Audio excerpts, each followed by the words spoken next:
Okay, great. So hello, everyone.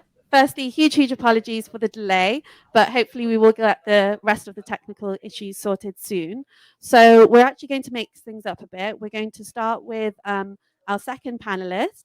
But firstly, just a bit of an introduction. So I'm Misha Khan, and I'm the cross-regional lead in our international development team. So I manage the programs that take place in the Middle East, North Africa region, and I'm also looking and exploring opportunities for engagement in the Latin America region, Central America, and the small island developing states, which is one of the reasons why I'm here today. And just to introduce you to the panel, so Stefan is on the panel, and he is researches on climate adaptation and cities. He has worked with a number of international organizations and is currently a doctoral student at the Technical University of Berlin. And our third session for today will be from Shri, but unfortunately Shri can't make it. She is a final year doctoral student with the Department of Geography at King's College London. Her research focuses on the interaction of various hazards in the Himalayan region of India. But as she can't make it, her colleague Dorothy, instead from the Red Crescent Climate Centre, is going to be here presenting on her behalf. And so for now, I'll just pass on to Stefan, if that's okay.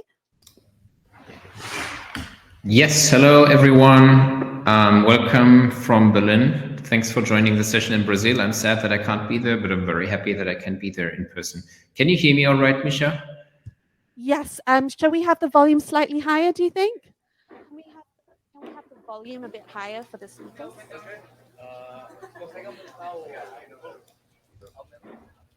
Yeah, Stefan, that's okay. We can hear you fine, and we're just going to turn the volume slightly up. So please carry on. Okay. And I just pulled up my slides, so please give me a heads up. You can see that? Okay.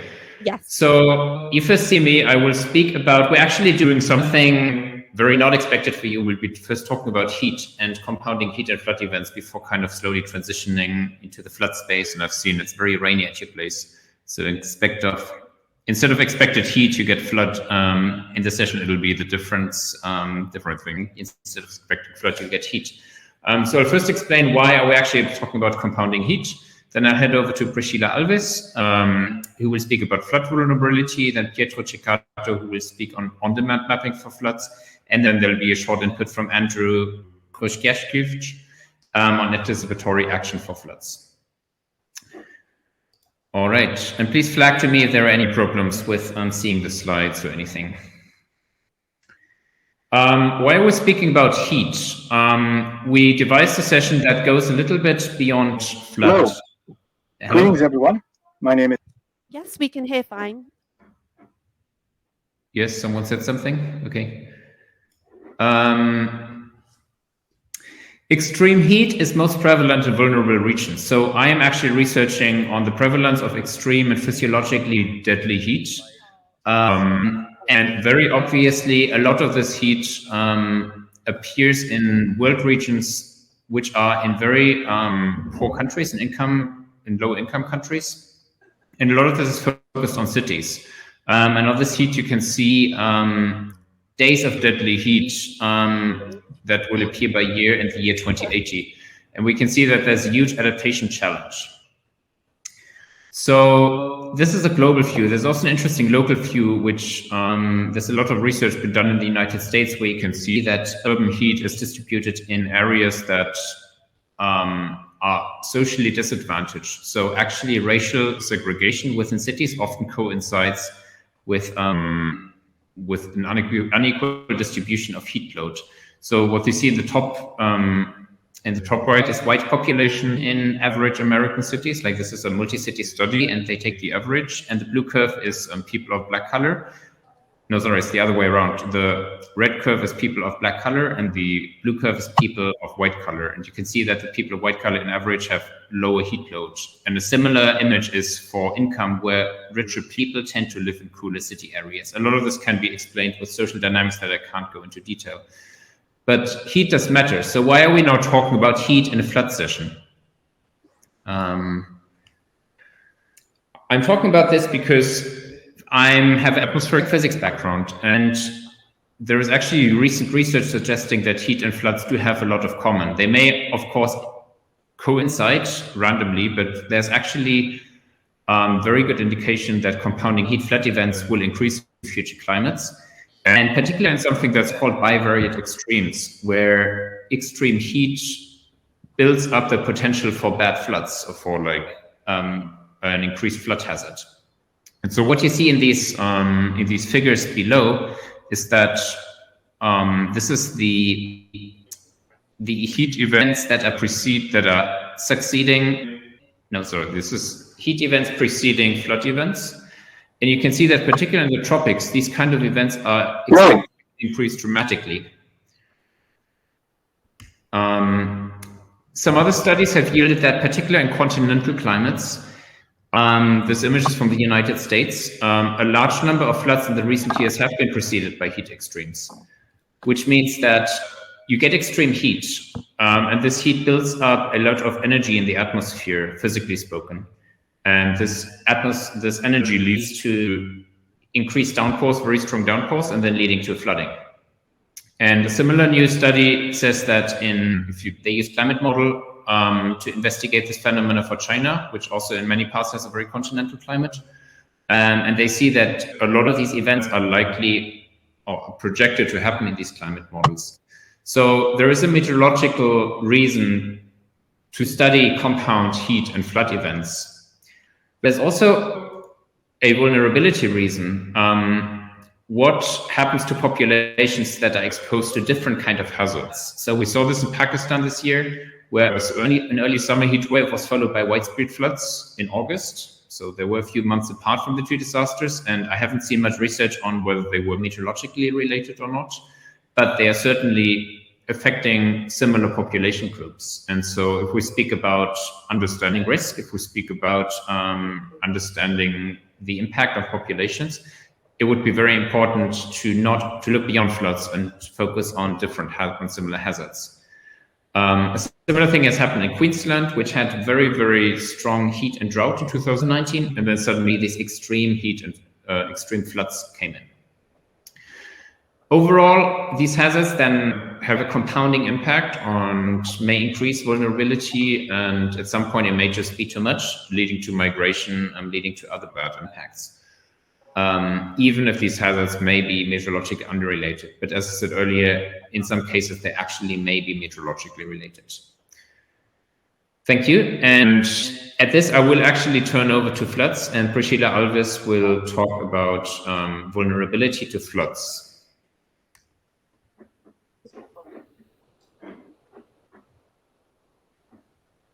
We cannot hear you.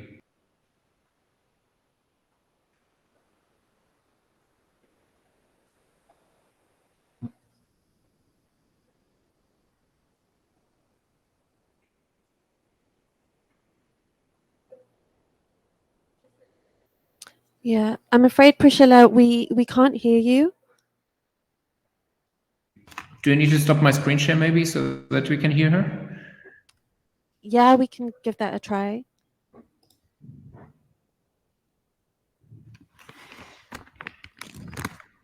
I mean, it says you're unmuted, but we still can't hear you, Priscilla.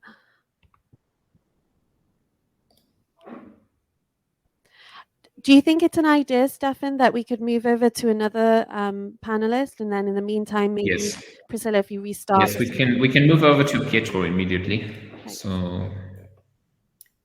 Yes, and Stephen, can you share your screen with my slides?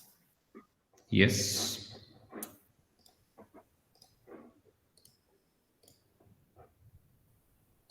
So basically, as I'm Pietro Ceccato, I work for the European Commission's, the Joint Research Center, in the Copernicus Emergency Management Services and on-demand mapping. So we'll show you, and Stephen, if you can go to the next slide, please. Thank you. No, that one. We provide information on all the natural disaster and man-made disaster, on the fires, the floods, the volcanic eruption, the earthquake, landslide, in a very rapid manner. As soon as we are triggered by usually the civil protections of each countries, and within 6 to 24 hours, we provide information on the natural disaster And on the right side, you have a list of the flood events and the fire events that we have, with the link on the bottom left. And just on Saturday, we had a landslide in Italy, in Ischia. And on Sunday, we were flying over the area. And yesterday, we provide the first result, and today, the continuous. So we have the product that are freely available, the images and the impact, for example, the floods in Australia in October, the floods in Scotland 2 weeks ago, the flood in Pakistan in October and September. We monitor every day the events. And so all that information is freely available through the emergency.copernicus.eu website. Stephen, the next slide, please. And so we monitor in almost real time, because we have the possibility to task the satellites through the Copernicus contribution missions. And at the radar system, so we can see through the clouds and detect the floods, and at high resolution images up to 45 centimeters. And we have also aerial components, aircraft and drones that we can fly in any part of the world following a disaster. Next slide, please. So basically, we use also early warning system. And all the early warning systems that are produced at the Copernicus Emergency Management Service. So we have the fire risk, we have the flood risk, EFAS and GLOFAS that provide the forecast of the floods. And also we have the Drought Observatory. So the leader of the Drought Observatory at the Joint Research Center is Andrea Toretti, while the flood risk, the leader is Peter Salomon. So we use those forecasts also to prevent, or at least to target the area where we're going to launch a monitoring. And the next slide, please, Stephen. So we have the possibility to trigger and activate monitoring systems through the civil protection, but also through national early warning system alerts. And the next slide, please. So here we have the possibility, and the user have the possibility to ask a pre-tasking and how to proceed. I put the link, Emergency Copernicus EU mapping, where you can specify an action based on early warnings for floods or for fires, and providing a maximum of information what you want to do. And so this is a free service that you can access.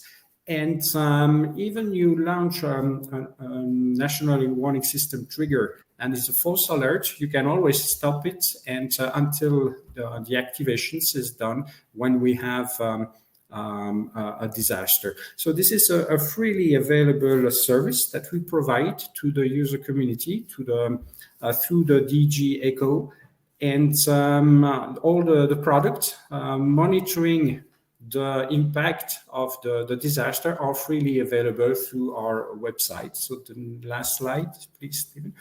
And you can have access to those products through the links provided here. So thank you. Well, thank you, Pietro. Priscilla, can you say something? Hello.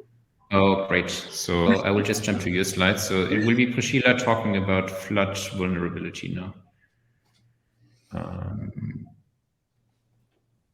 Yes. Here we go. Yes. So hi again, everyone. It's very nice to be here. My name is Dr. Priscilla Alves. I'm Brazilian, so I'm very excited of being part of this conference. I really hope I was in Brazil now with you, but it's nice to, I'm currently working in the University of Maryland, so I am on the US, but it's very good to be with all of you and all of my colleagues from around the world. So we just thought that it would be very nice in our talk today to also give kind of a little bit of background in the Brazilian context. So I'm sure that a few Brazilians are here, lots of Brazilians actually. And I just wanted to present some of the specific cases of flooding that we had recently in Brazil. I just put 4 cases here on this slide. And I'm aware that this is not the context of the entire country. As you know, our country, Brazil, is a very big one. So we have different cities, different states, different situations happening. But I just wanted to give you a little bit of the importance of studying flooding and flood vulnerability in the context of Brazil. So you can see that we have 4 cases. I put the 4 cases from December of last year until May of 2022. So just a few months, 5 months. And I'm just going to present 4 of these cases. So if you can go to the next slide, Stefan, is the cases of Campina Grande, of Bahia, Petrópolis, Recife, and Campina Grande. Bahia is inside the Northeast. Actually, from the 4 cases that I'm presenting, 3 of them are inside the Northeast region of Brazil, which is also the semi-arid region, and you're gonna understand why I'm saying this. We did have cases in Bahia with lots of people that were affected somehow. It was many cities. Bahia is a state, so many cities inside Bahia had flooding in the same week. So it was kind of an emergency situation for everyone. In Petrópolis, we also had lots of people, and unfortunately, we did had lots of people that died in the event. So almost 240 people that were affected. We did have floods in Recife with more than 100 people that died also in the flooding event. This was in May. And Campina Grande, which is a small city of Paraíba state that also had flooding. All of these cases are different scales. And why I'm saying that, if you can go to the next one, Stefan. In Brazil, we do have a different context where we do have the different states, different cities, and cities with different numbers of populations. I know that this happens everywhere, but in Brazil, we have this unique situation, and it makes sense to say this now because we were speaking about compounding events, heat and flood. And as I showed you in the cases that I just presented now, most of these places, they are from the semi-arid region. The Northeast region of Brazil is also the semi-arid region. So the people from these cities, they are actually experiencing flooding, as you saw. So many people are affected, but also drought. So some of the part of these cities, they do have more than one extreme event happening sometimes at the same time of the same area, of the same geographic area. And that's the reason that you can see this graph inside in this slide. So they are facing both hazards, sometimes simultaneously, which is also important for us to manage this. In this context, if you can go to the next one, Stefan. We just thought in our research, and this was part of my PhD when I was at the University of Exeter, that we do need a framework that actually consider all of this together, focusing also in the vulnerability of people. So the people that are living in this area. Imagine that you are part of one of these cities that is facing flooding, but also drought. So we do have, it's kind of 2 hazards, water-related hazard, but opposite directions. One of them, we have lots of water. In the other one, we don't have water at all. So it is important to actually manage this with the population included. So thinking about the local action, how we can actually work with the people from the area to manage this situation. And this is the purpose of this study. It's called Needs for Action, because we actually to understand what are the needs of the area to actually propose an action from them. So based on the specificities of the area, we can actually propose, for example, some mitigation strategies, some changes in the management, and thinking about adaptation and also resilience. So this is the main framework. We don't have time to go through all of this, but if you can go to the next one, Stefan. The case study is a city that faces flooding and water shortage, is one of the cities that I presented you in the beginning. So it is Campina Grande in Paraíba state, also the semi-arid region of Brazil. So the city is facing water shortage, drought problems, but also flooding risk. If you can go to the next one, I'm just showing kind of the overall of the whole methodology. And the main part, the thing that I want to discuss more with you is actually the inclusion of people inside the methodology, inside studies. So how can we actually improve participation? So in our approach, we applied surveys, we did some workshops, focus groups, we did interviews, thinking about citizen science. So how to include, how to actually propose to make a science to society. How can we think about participatory practice, including all of the people? Not everyone, we know that this is challenging, but at least parts of the people that are experiencing the risk in the area. So we had 255 people involved in the methodology. If you can go to the next one, and I'm almost concluding this talk. And the main results that we had is that when we were analyzing the flooding now and the flooding in the future, so we actually prepared all of these scenarios to predict flooding in the future, we actually saw that the situation is going to be worse, which was our hypothesis. Like we thought, okay, this might happen, but in the model that we prepared, we actually saw this, and we were able to actually see all of the locations in the city that's going to have more flooding in the future.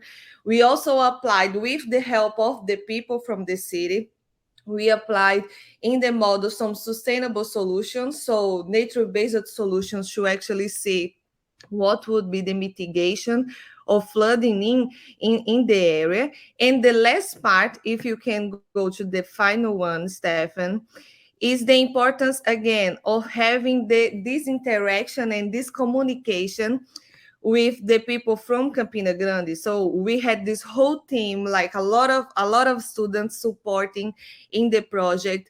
We applied the surveys, we did the focus groups, workshops, and we noticed that the people that are facing the risk every day, they actually want to participate in studies like this, because they want to share their experience. They want to share what they have been facing in the last few years. At the same time, we saw that the people that are always facing the flooding and water shortage and the drought, this doesn't necessarily mean that they have any practice, they are applying any solution in their homes to avoid the flooding.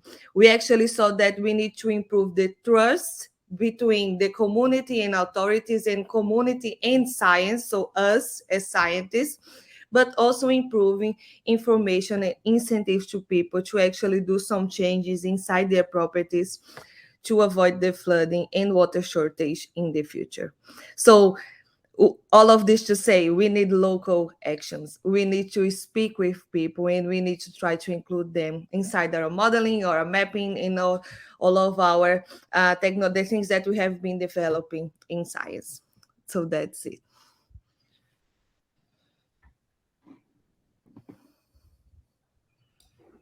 Thank you, Priscilla. And I will, so there's Andrew Kroszinski, who actually, unfortunately, very short term couldn't make it. He's going to speak about anticipatory action. That's a very short description of his video. Could you actually play the video on site, Misha? Yes. Sorry. Yeah, sorry, Stefan. We're just going to try and do that. Okay, cool. Thank you. Be a couple of minutes, but thank you so far. I can also try playing the video right now here. Okay, I think they're trying now. Okay. So just give it maybe 10, 15 seconds. Let's see. I can see a thumbs up behind the screen. Oh.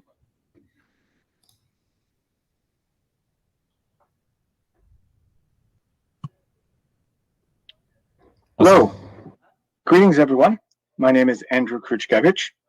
I apologize for being unable to be with everybody in person or even live, but I'm very glad to contribute to the compounding heat and flood events session.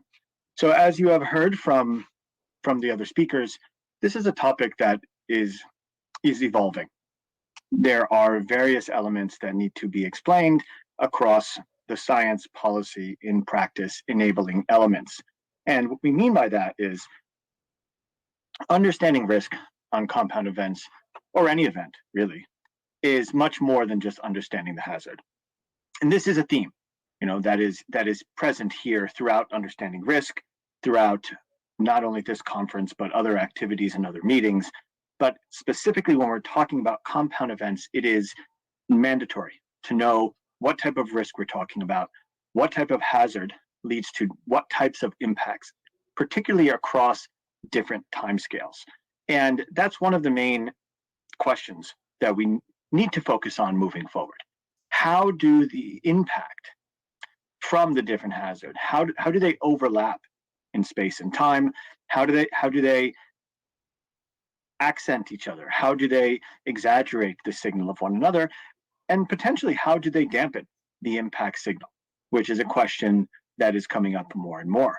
If we see drought and if we see heat waves, and then we also experience heavy rainfall events, sometimes this can bring benefit to certain communities. However, when we're talking about benefit, we must also consider the disproportionalities of these benefits over space and time. And again, this is a theme across the understanding risk community, but specifically focusing on humanitarian anticipatory action. The disproportionalities of impact are something that must be a bigger part of this discussion. So it's interesting to me, and my background is in meteorology, so very much addressing these questions from a physical science perspective, but in thinking about the systems and structures around anticipatory action for compound events and why we have so few examples of sustainable approaches, we must look at the disproportionality of impact aspects of this. Why do we see some systems beginning to function and perhaps not focusing directly, on the tails of the distribution when we're looking at socioeconomic impact?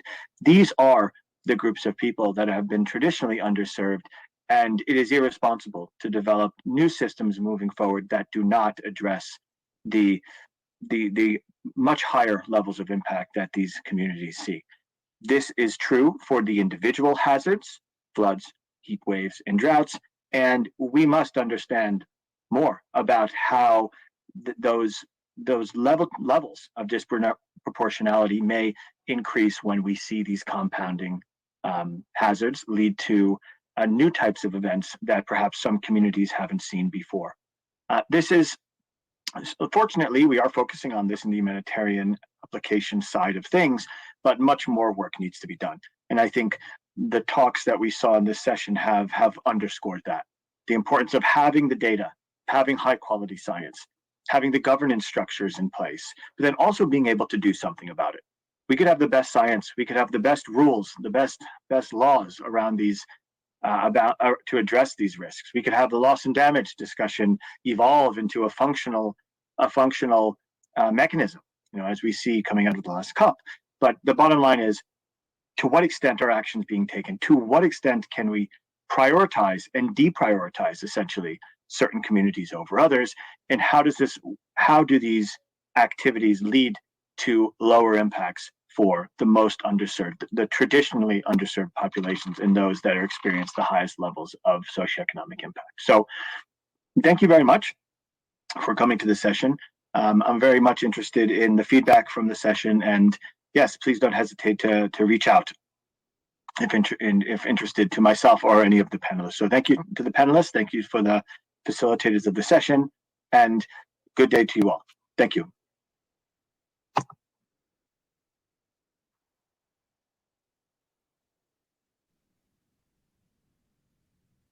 Okay, well, thanks anyone. This is it from our side. Thank you so much for switching us onto the structure on the beach, and I'm looking forward to the other presentations. Thank you, Stefan, and all the panelists. That was really, really insightful. And I found particularly some of the examples and when they were brought into the Brazilian context quite interesting. And I think there was Project Panache, which sounded really interesting, and I'd love to learn more. But are there any questions for Stefan and the panelists at this stage? Because I think just in the interest of time, we might just move swiftly onwards. So our second speaker is Dorothy. So Dorothy, over to you, and feel free to share your screen for the slides. Thanks, Misha. Can you hear me? Yes. Hi. Great. Hi, everyone. It's nice to be there somewhat in person. Nice to see some familiar faces apparently in the crowd. My name is Dorothy Heinrich. I'm technical advisor at the Red Crescent Climate Center. But right now, I'm not myself. I've been asked to jump in for one of the panelists who unfortunately had to have emergency dental surgery, which sounded very painful and very difficult to do a presentation when your wisdom teeth have been taken out. So she apologizes, but hopefully I'll be able to do justice to her slides, and we'll share her contact information as well if anyone's interested to follow up with her research. Misha, I'm going to try to share my screen. Can you tell me if you can see this? Sure. Is this working? Nothing's come up yet. Let me try again. No. No, nothing yet. If you have any trouble from your end, we can try and upload. You might need to, because it's telling me I don't have the permissions to. Are you able to? Yeah, we're just going to try from here, Dorothy. Sorry, thank you. But I can give a quick blurb of our research as we're going. So Shriyasi Chowdhury is a final year PhD student at King's College London. She's doing her PhD as part of the wider Science for Humanitarian Emergencies program. For those of you who know it as SHEAR, it's a big UK government, or it was a big UK government research practice program that ran for about over 5 years, and it actually just ended a couple months ago. But as part of this project, and a couple of you might be aware or kind of involved in SHEAR in the past, there's a lot of work basically about science communication, about bringing kind of the realities of climate science, of meteorological advances to the humanitarian sector and beyond. So it's a massive research project, and the research that we're going to show today is part of kind of the culmination of one of the PhDs that was done by Shri and her supervisors at King's College London. So you'll see as soon as this slides on the thing that we're talking here about landslide risk, and I kind of would like to maybe refer back to what Priscilla was saying earlier about this question of bringing communities into the research, and how do we make research and the development of tools participatory, and making sure that the communities that we're serving are at the center of the work that we're doing. And so this is part of the development of this research that Shri has done. And in part then building on to, I think a lot of the sessions around understanding risk right now is about how do you actually communicate risk, and how do you become part of this wider conversation about what it means to properly reduce risk at community level, like at the places where that are seeing the impacts of these compound hazards or these single hazards or these cascading effects of different phenomenon. So as part of that, there's work, which a lot of you might be aware of, to develop games, which are called serious games in the jargon, to communicate risk, to have people kind of experience what it means to make decisions in times of uncertainty, decisions on hazards, decisions on hazard risk reduction, and that sort of thing.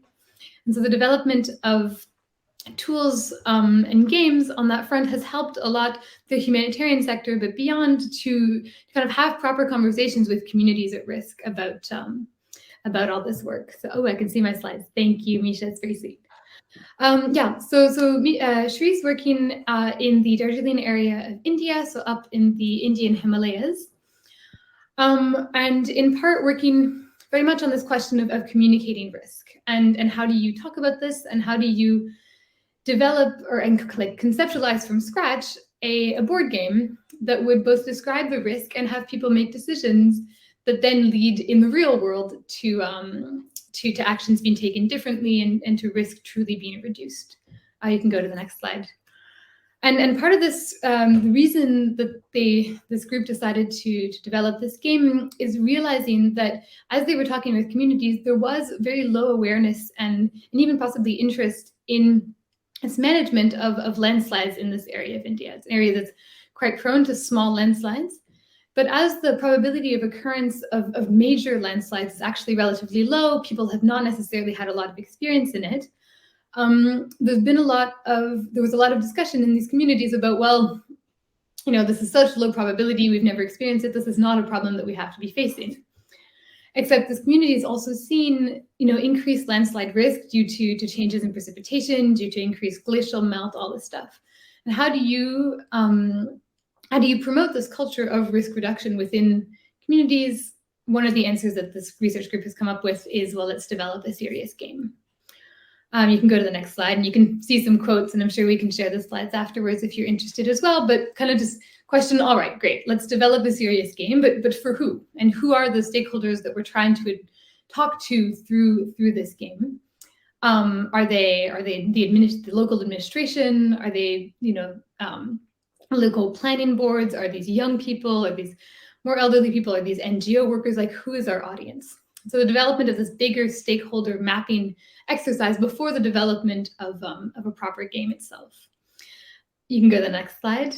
And then there's a whole work that's done about kind of a proper review of serious games literature, of which there's actually a lot. And I think it's a growing field that notably the Climate Center we've been involved in as well. And so the development of a database of all the serious games that exist out there for hazard risk. And so they actually created this like very big database, which if you go to the next slide, you can see, of over 48 serious games, I think presumably for natural hazards, I'm guessing, reading her slides. So serious games for natural hazards that have been developed, and really understanding what goes into these games in terms of subject matter, in terms of types, in terms of content, etc. If you go to the next slide, there's been a lot of work done as well now about like the actual components of these, so properly understanding what goes into the development of a serious game for risk reduction. Go to the next slide, you'll see this bigger table here and the evaluation that was done through Shree's PhD research about the game itself. So trying to figure out what exactly was in the development of this game and how could it then be used or adapted. If you click through the next two slides, you'll see some of the gaps that she found in literature on serious games. And these are actually quite interesting, I think, so maybe worth pausing on a little bit. Because from the moment that you decide that, oh yes, let's develop a serious game to talk about risk in our context, you come across a lot of different parameters and different questions that you need to be asking in terms of how do we make these, how do we include the randomness or the uncertainty, for example, in a forecast? How do we properly communicate that in a game, so in an artificial setting? Who are we designing this towards? Like, presumably not for children necessarily. So how do you design this for the general public? How do you include, how do you make it like fun and not, last hours and hours? So how do you make sure that these games are contained in time and that they're interesting and that they keep people's interest throughout? And how do you make sure that these games are then educational and then have possibilities for feedback and conversation created around the playing of a board game, which is really the creation of an artificial space? So if you go to the next slide, you can probably click towards that too, but there's a whole analysis that goes into what games are available. And maybe what's worth pausing on here is the slide 12 here about the board design itself. So they did this whole research and then went back to the communities that we're working on and developed a proper board to communicate landslide risk. So this is, as those of you who know board games, should be quite a familiar thing. It's a flat piece of cardboard, a drawing, and there are pieces that are moved around to basically talk about landslide risk at different areas and allow people to make decisions to reduce this risk. So you can see it there. I think it looks really nice. And you can see there also the different types of land cover that are being represented, the different types of infrastructure, the different types of vulnerability and exposure that are there that then allow people to conceptualize the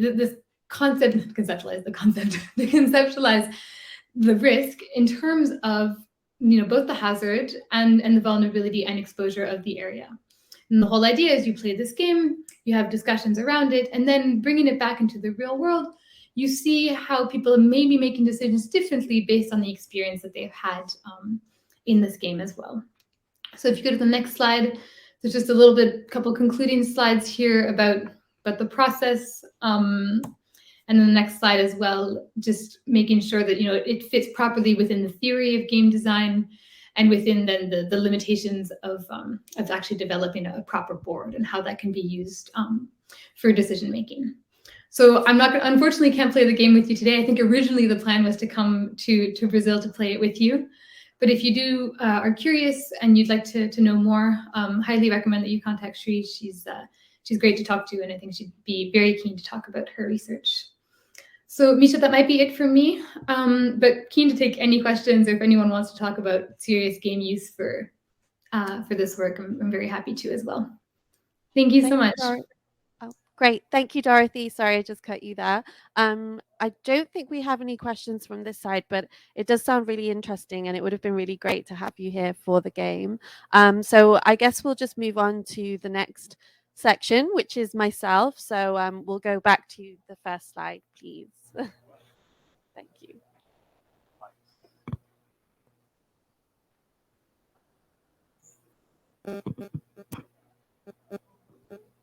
Thank you. So it's super late, but we've got the beginning slide now finally up. So this is how it was meant to be. No, I'm joking. Anyway, so of course, Sri couldn't make it, Stefan and myself.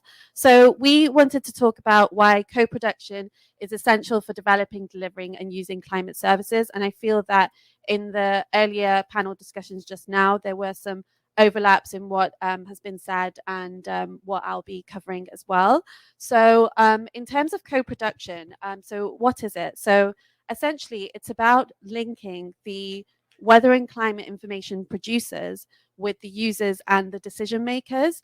And what we found was through our research and over our past projects, etc., we just found that that link is really, really important. And this was actually developed through the WISER program, so the Weather and Climate Information Services program, which I mentioned yesterday in the Ignite session. And so this is just an overview of the steps that you can take to co-production. And so how does it really look in reality? So of course we have the science, and I think this is an animation. Okay, no.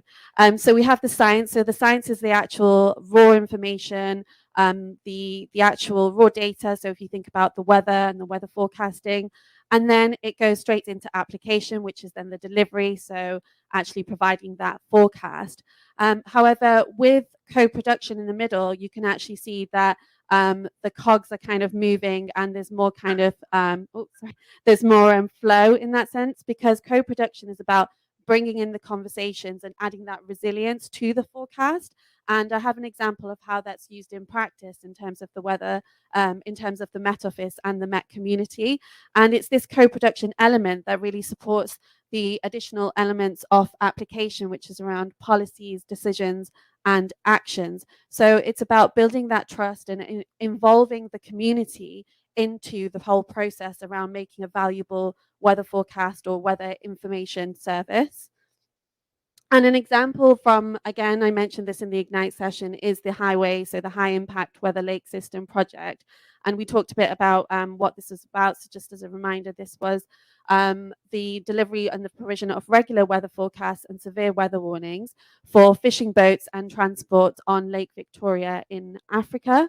And this project was very interesting because we led it very much regionally, and we had a series of workshops, and this meant that we'd involve users. So for example, I mentioned fishing boats, so those who actually are in the fishing industry, who are actually running the boats, in the transport work as well, specifically in that area, to truly understand what sorts of information they need. Because the challenge in Lake Victoria was due to an increased rate of high extreme weather events, such as rainfall, that would mean more flooding. And so the impacts there with flooding was that there was a high death rate as a result of that, and we wanted to reduce it. And by giving people the relevant information in the relevant way to them, that's useful to them as well.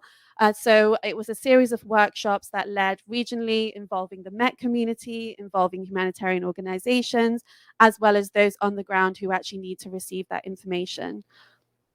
So in terms of co-production, I think overall, working together sounds very positive, and it is a very positive process. However, there are the challenges, and these are just some of the challenges that are highlighted on this slide.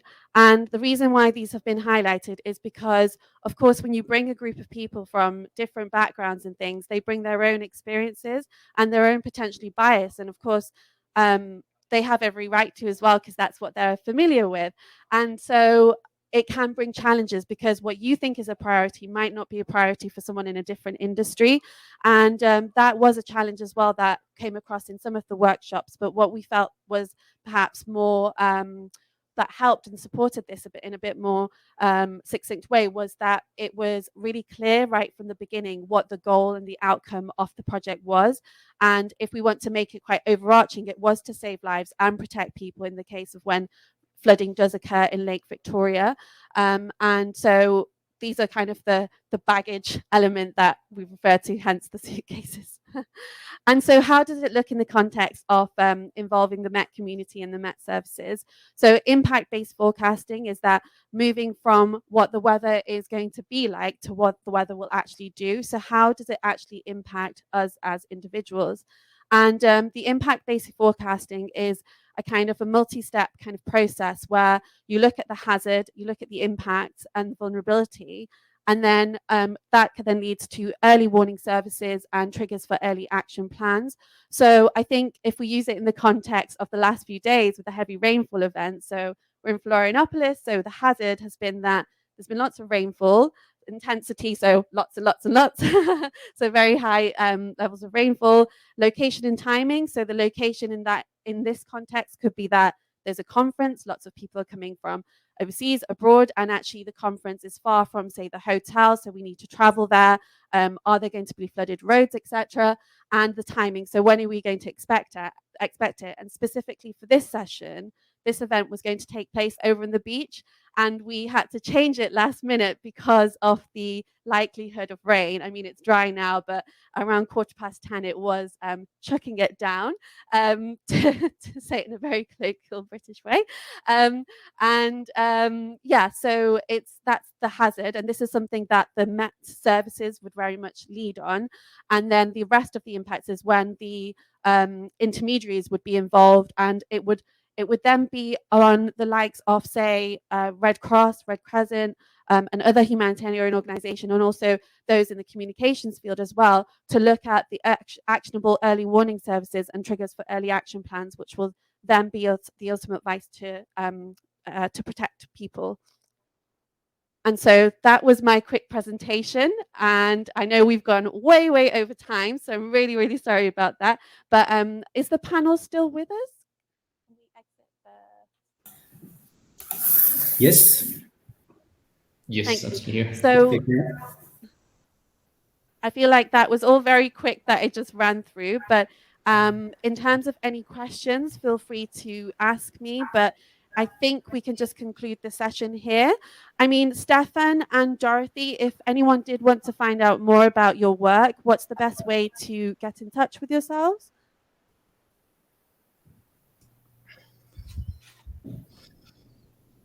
Oh, sorry, Stefan, I can't hear you. You're on mute.